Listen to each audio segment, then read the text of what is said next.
नमस्कार। दिन भर की बड़ी खबरों में आपका स्वागत है। आज की खबर में बात होगी, सड़कों पर उतरने वाली थी जनता, तभी मोदी गुट को दो बड़ा झटका। सीजेआई कांड के ताबड़तोड़ फैसले की, वहीं डिफेंस की पार्लियामेंट स्टैंडिंग कमेटी में गरजे राहुल, चकमा कांड से भाजपा का बताया लिंक की, और महाराष्ट्र में सब अलग थलग, एनडीए टूटा, इंडिया में भी फूट की। इधर योगी के गढ़ में भड़के ब्राह्मण संगठन, सियासी हलचल तेज की।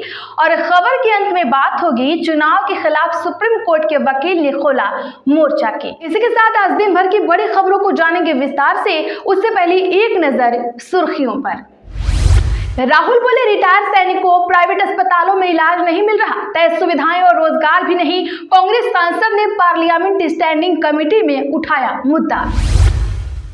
एंजल चकमा कांड में राहुल गांधी की एंट्री, बोले नफरत रातों रात पैदा नहीं होती, बीजेपी के नेतृत्व ने इसे नॉर्मल बनाया। उन्नाव कांड में कुलदीप सेंगर की जमानत पर रोक, सीजेआई बोले जज से भी गलती हो सकती है, पीड़िता रोई। अरावली केस, सुप्रीम कोर्ट का अपने ऑर्डर पर स्टे, पहले 100 मीटर से छोटी पहाड़ियों पर खनन को मंजूरी दी थी, अब लगाई रोक। नीतीश मंत्रिमंडल का विस्तार, नए साल में 10 नए मंत्री बनेंगे, बीजेपी से नए चेहरे, जेडीयू पुराने को कर सकती है रिपीट। जानिए रेस में सबसे आगे कौन। महाराष्ट्र निगम चुनाव में अजीत शरद पवार का गठबंधन, अजीत पवार बोले परिवार फिर एकजुट, 2.5 साल पहले एनसीपी तोड़कर एनडीए सरकार में हुए थे शामिल। संसदीय समिति ने वीबीजी राम जी पर की चर्चा, विपक्ष की मांग, नियम बताते समय सिफारिशों को। आरएसएस पर कमेंट मामला, दिग्विजय से बोले राहुल आपने गलत किया, पूर्व सीएम ने मोदी की आडवाणी के सामने जमीन पर बैठे तस्वीर शेयर की थी। सिब्बल का मोदी सरकार से सवाल, क्या 33 बीएलओ का मरना सही, लिखा बंगाल में एक और बीएलओ मरा है। सरकार ने शैक्षणिक संस्थानों को नोट छापने की मशीन बनाया। पूर्णिया में छात्र संवाद कार्यक्रम में बोले पप्पू यादव, बोले नेताओं की बेकार बहस से रहें दूर। जेडीयू बोली राबड़ी आवाज से टोटी कम वोट चोरी हो सकता है, लालू राबड़ी तेजस्वी पटना में नहीं तो कौन खाली करवा रहा है आवाज, सरकार निगरानी रखे। पंजाब कांग्रेस नेता बाजवा की स्पीकर को चिट्ठी, लिखा स्पेशल सेशन से विधानसभा पीआर प्लेटफॉर्म बनकर रह गई, रूटीन सेशन फिर से शुरू करें। यूपी बीजेपी अध्यक्ष पंकज चौधरी पर ब्राह्मण संगठन भड़के, पूछा क्या किसी को गाली दे रहे थे विधायक। बिहार में महागठबंधन खत्म, कांग्रेस के सीनियर लीडर का बड़ा बयान, क्या आरजेडी से अलग होगी पार्टी। उद्धव सेना ने दिया कांग्रेस मुक्त मुंबई का नारा, बोली भाजपा की तरह दिया धोखा। माघ मेले के पहले आखिर नाराज क्यों हैं साधु संत, प्रयागराज में संत बोले जमीन के लिए पैसे मांगे जा रहे, लात मारकर भगाया जा रहा। मोहन भागवत के समर्थन में आए हरियाणा के मंत्री विज, बोले भारत हिंदू राष्ट्र, हमें किसी के सर्टिफिकेट की जरूरत नहीं। ललित मोदी ने वायरल वीडियो पर माफी मांगी, लिखा मैं भारत सरकार से माफी मांगता हूं, कहा था मैं और माल्या भारत के सबसे बड़े भगोड़े। अमेरिका, इजराइल और यूरोप के साथ बवाल की स्थिति में ईरान, राष्ट्रपति बोले ये हमें घुटनों पर लाना चाहते हैं, लेकिन हम अब पहले से ज्यादा मजबूत। तो चलिए इसी के साथ जानते हैं बड़ी खबरों को विस्तार से। उससे पहले वीडियो को लाइक नहीं किया है तो अभी लाइक करें और एक एक करके सभी खबरों को आखिर तक जरूर देखें। कुलदीप सेंगर की जमानत पर रोक, सीजेआई बोले जज से भी गलती हो सकती है। उन्नाव केस में पूर्व बीजेपी विधायक कुलदीप सेंगर की जमानत पर सुप्रीम कोर्ट ने रोक लगा दी है। कोर्ट ने सेंगर को नोटिस जारी करते हुए जवाब मांगा। मामले में 4 हफ्ते बाद सुनवाई होगी। बता दें आपको कि सेंगर को दिल्ली हाई कोर्ट ने 23 दिसंबर को जमानत दी थी। जमानत के खिलाफ सीबीआई ने सुप्रीम कोर्ट में 3 दिन पहले याचिका लगाई थी। बता दें कि चीफ जस्टिस सूर्यकांत, जस्टिस जेके महेश्वरी और जस्टिस ऑगस्टीन जॉर्ज मसीह की बेंच में सुनवाई हुई। बेंच ने दोनों पक्षों की करीब 40 मिनट तक दलीलें सुनी। सीजेआई ने कहा हाईकोर्ट के जिन जजों ने सजा सस्पेंड की वे बेहतरीन जजों में गिने जाते हैं, लेकिन गलती किसी की भी हो सकती है। कोर्ट को लगता है कि मामले में अहम सवालों पर विस्तार से विचार जरूरी है।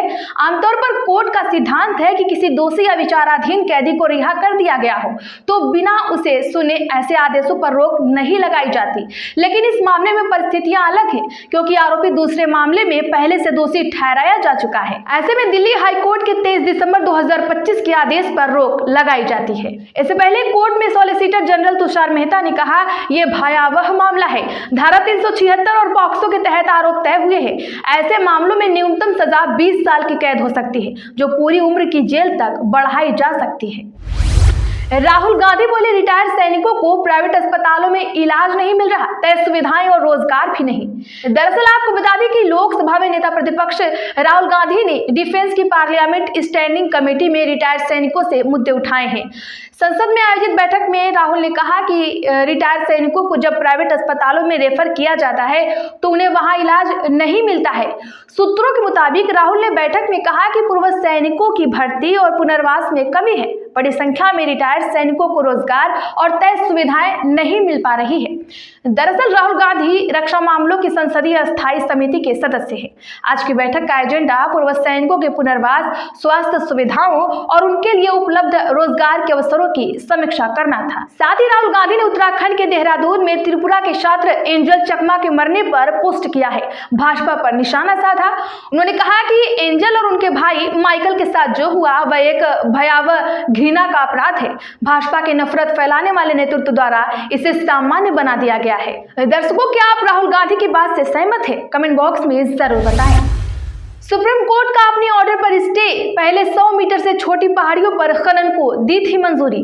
दरअसल आपको बता दें कि अरावली पर्वतमाला को लेकर उठे विवाद के बीच सुप्रीम कोर्ट ने अपने ही आदेश पर रोक लगा दी है। 20 नवंबर को जारी आदेश में 100 मीटर से छोटी पहाड़ियों पर खनन के आदेश दिए थे।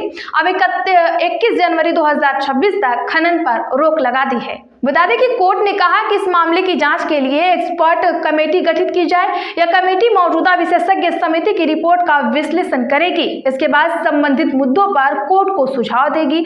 कोर्ट ने केंद्र और अरावली के 4 राज्यों जैसे राजस्थान, गुजरात, दिल्ली और हरियाणा को भी नोटिस जारी कर इस मुद्दे पर जवाब मांगा है।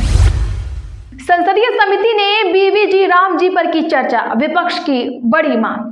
दरअसल एक संसदीय समिति ने आज यूपीए सरकार में लागू हुई ग्रामीण रोजगार गारंटी कानून यानी मनरेगा के विभिन्न पहलुओं की जांच की है। इस योजना को अब मोदी सरकार ने अधिनियम के जरिए विकसित भारत रोजगार और आजीविका मिशन गारंटी ग्रामीण में बदल दिया है। बता दें कि संसदीय समिति ने यह भी विचार किया कि नए कानून में सुचारू रूप से परिवर्तन के लिए अगले 6 महीने में क्या किया जाए।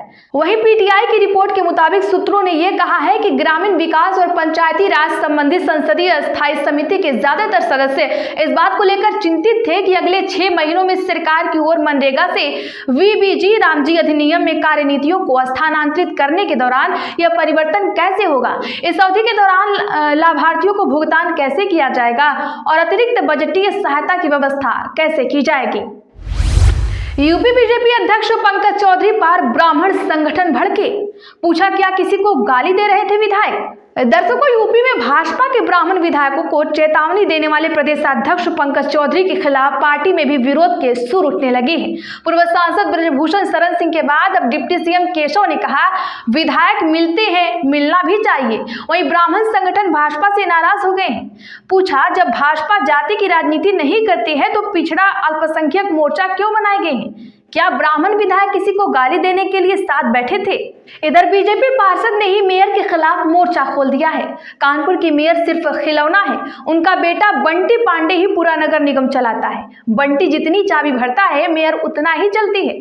यहाँ अफसरों और नेताओं की कोई हैसियत नहीं। बेटा जिसको चाहता है नगर निगम का ठेका उसी को मिलता है। यह लोग तो मुझे मरवा भी सकते हैं, यह कहना है बीजेपी पार्षद पवन गुप्ता का। माघ मेले के पहले आखिर नाराज क्यों है साधु संत? प्रयागराज में संत बोले लात मार कर भगाया जा रहा। बता दें कि प्रयागराज में 3 जनवरी से माघ मेला शुरू हो रहा है। मेला करीब 800 हेक्टेयर जमीन पर बसेगा। मेला शुरू होने से पहले साधु संत व विभिन्न संस्थाओं से जुड़े लोग नाराज हैं। वजह माघ मेले में जमीन और सुविधा न मिलना है। यही कारण है कि 20 दिनों से मेला प्राधिकरण में हंगामा हो रहा है। बता दें कि गोपाल नंदगिरी ने आरोप लगाया है कि जमीन व सुविधा लेने के लिए रुपए की डिमांड की जा रही है। क्या यही सनातन की सरकार है? संतों को लात मार कर भगाया जा रहा है। जहां जूता चप्पल रखा जाता है वहां हम जमीन पर बैठकर अफसरों के आने का इंतजार कर रहे हैं। पूरा सिस्टम भ्रष्ट है। ऐसे अधिकारियों के खिलाफ कार्रवाई की जरूरत है। नीतीश मंत्रिमंडल का विस्तार, नए साल में 10 नए मंत्री बनेंगे। दर्शकों, भाजपा का राष्ट्रीय कार्यकारी अध्यक्ष बनने के बाद नीतीश नवीन ने 16 दिसंबर 2025 को नीतीश कैबिनेट से इस्तीफा दे दिया। वह पथ निर्माण के साथ नगर एवं विकास विभाग भी संभाल रहे थे। उनके इस्तीफा देने के बाद बिहार में मंत्रिमंडल विस्तार की चर्चा तेज हो गई है। अभी खरमास चल रहा है, इस दौरान शुभ कार्य नहीं किए जाते। यही वजह है कि एनडीए के नेताओं को खरमास खत्म होने का इंतजार है। जेडीयू से 6 और भाजपा के 4 नेताओं को मंत्री बनाया जा सकता है। अभी सरकार में 26 मंत्री हैं। बता दें कि बिहार में मुख्यमंत्री समेत अधिकतम 36 मंत्री बनाए जा सकते हैं। एनडीए मंत्रिपरिषद के लिए तय फार्मूले के अनुसार बीजेपी के 17, जेडीयू के 15, सीएम समेत एलजेपी आर के 2 और एचएएम व आरएलएम के 1-1 मंत्री हो सकते हैं। ऐसे में जेडीयू के 6 और बीजेपी के 4 नेता को मंत्री पद मिल सकता है। उद्धव सेना ने दिया कांग्रेस मुक्त मुंबई का नारा, बोली भाजपा की तरह दिया धोखा। दर्शकों, बृहन मुंबई महानगर पालिका चुनाव के कुछ दिनों पहले ही इंडिया गठबंधन में दरार पड़ती नजर आ रही है। शिवसेना उद्धव बाला साहब ठाकरे ने साफ कर दिया है कि इस बार कांग्रेस मुक्त मुंबई का नारा चल रहा है।